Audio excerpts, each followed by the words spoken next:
Hey guys, how are you doing? Recently, we have seen about Apple Intelligence Image Playground feature, how to create images, 3D images or 2D images using Image Playground feature when iOS 18.2 is coming to iPhone and iPads, and few more things in our recent episode. I'll leave a link to that in the description and in the first comment. So we are going to see about the another Apple Intelligence feature called Genmoji in this episode.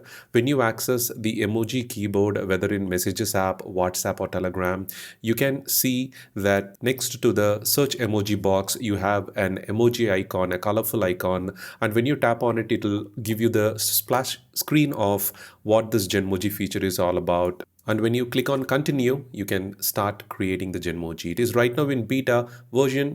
So the requests that you give could not be, sometimes the image could not be generated accurately. And it works very well for one word image generation, or, you can also give sentences, and you can select people or a person, either your photo, or you can add your friends and family members photo in the image playground person and appearance section. And that will be used as, to create the Genmoji, and you can use it while texting your friends or family members. So this is more like the image playground feature, but for Genmoji, I think from what I understood, for Genmoji, they are using the same image instead of the square image with backgrounds. They are simply removing the background and, giving just a sticker-like graphic that we can use with any messaging application or in any application where emojis can be used. But as other than the Messages app with iMessage, if you are creating any custom emojis, it is not possible to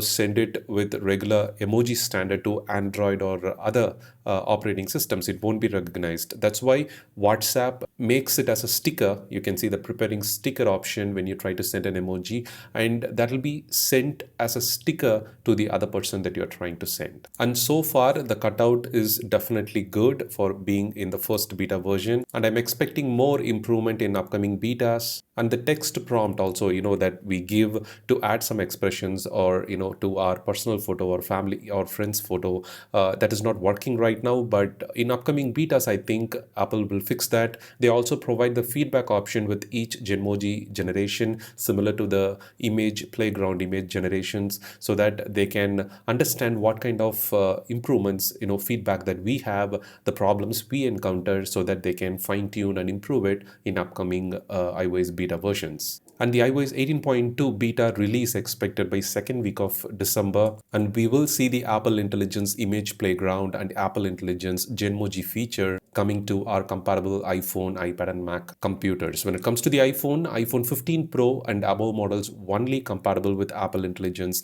Image Playground and Genmoji, as you know. So that is all about this Genmoji feature. For more useful iPhone, iPad and Mac related tips and tricks, don't forget to subscribe. If you find this video useful, you know what to do. Thank you so much for watching. Have a wonderful day.